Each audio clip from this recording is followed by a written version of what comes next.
And isn't the best acting always about making us feel our common humanity beyond separate identities?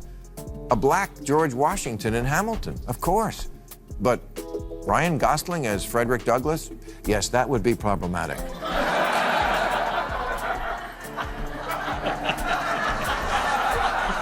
Ditto Shia LaBeouf as Shaft. It's...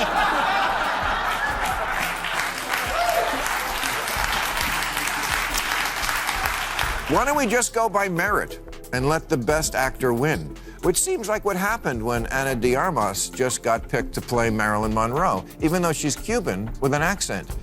Hey, maybe she should play Fidel Castro and... You know what's funny? Acting used to be the one art form where you could become anyone. That was the whole point. The magic of pretending, the thrill of transformation. But somehow, that's become controversial, because in today's Hollywood, pretending to be someone else can actually get you canceled. Welcome to the upside-down world of woke casting, where talent takes a back seat to identity politics and everyone's too afraid to simply act. Bill Maher's recent takedown of woke Hollywood hit a nerve, and honestly, it's about time someone said it out loud. His target this time was casting directors, the so-called gatekeepers who decide who gets the role and who gets canceled. These are the people who, instead of choosing the best actor, now focus more on checking identity boxes. And Maher's point was crystal clear. Maybe, just maybe, we should go back to picking actors based on skill. Crazy idea, right? So here's the question: when did acting stop being about imagination and start being about ancestry?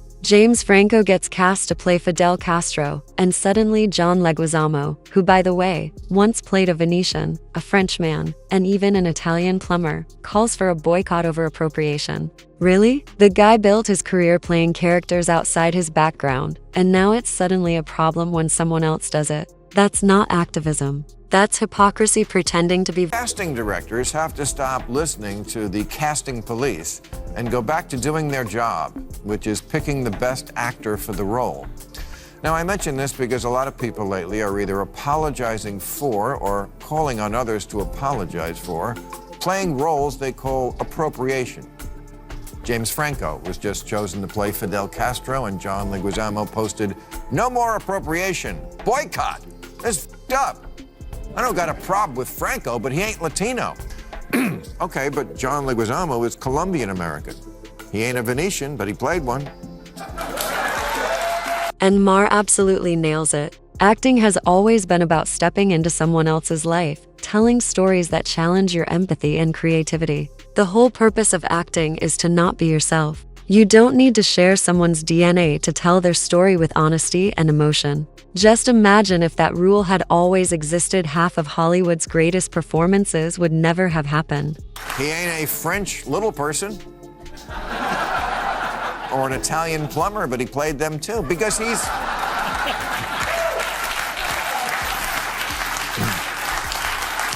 because he's an actor. Why the hell do you think people become actors? Because they want to spend their life not being who they are. Tom Hanks as Forrest Gump. Nope, he's not actually mentally challenged. Sean Penn as Harvey Milk. Sorry, not gay enough. Daniel Day-Lewis as Lincoln. Cancelled, he's British. You see how... Tom Hanks as Forrest Gump? Nope, he's not actually mentally challenged. Sean Penn as Harvey Milk? Sorry, not gay enough. Daniel Day-Lewis as Lincoln? Cancelled, he's British. You see how absurd that sounds? And that's exactly the point Maher makes so clearly. The woke crowd claims they're protecting representation, but in reality, they're destroying it. The more we limit who's allowed to play what, the smaller and duller the world of art becomes. It's like telling painters they can only paint self-portraits. Where's the creativity in that? Lewis really like? I haven't a clue, which is why he's so great. Because when he plays Lincoln, I only see Lincoln.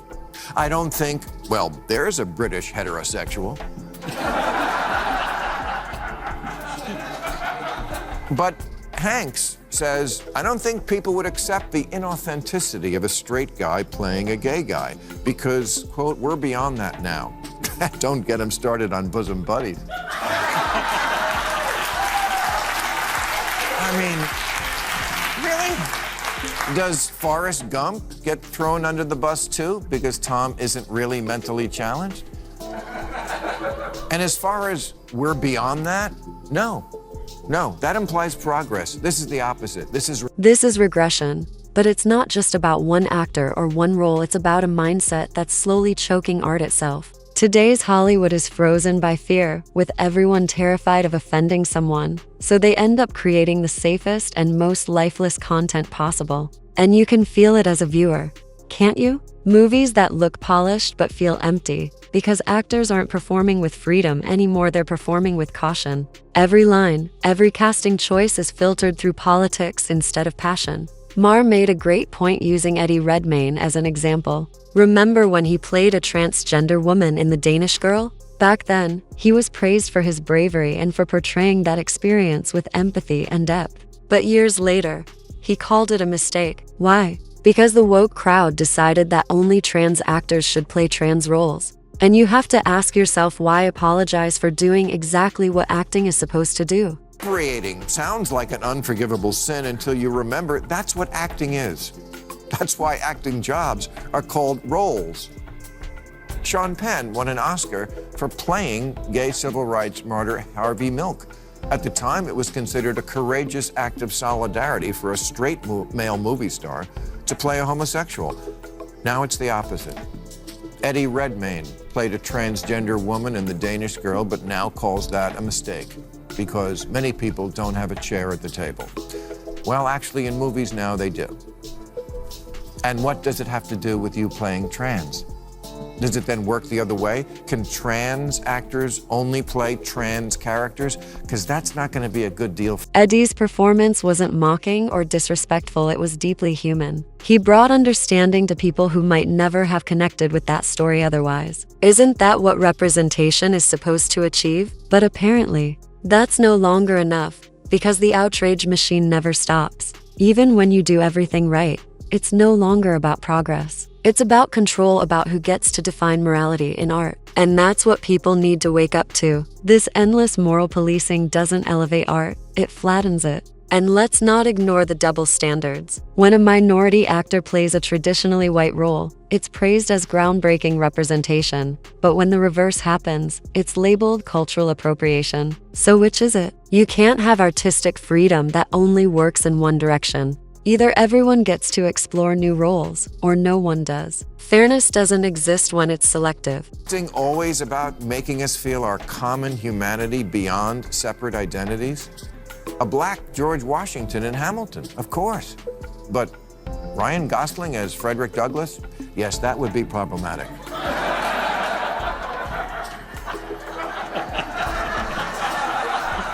Ditto Shia LaBeouf as Shaft. It's...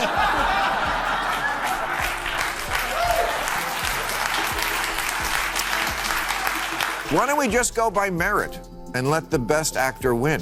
Which seems like what happened when Ana de Armas just got picked to play Marilyn Monroe, even though she's Cuban with an accent.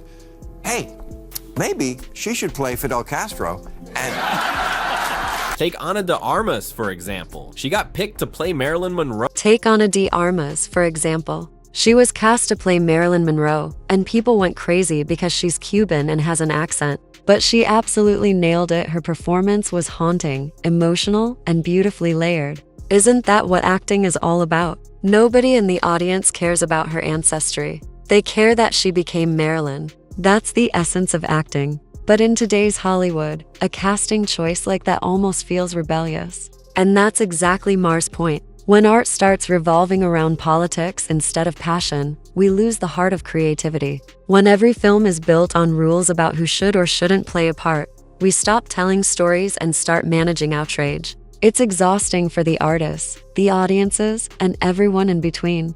Go can play Marilyn Monroe, and then we can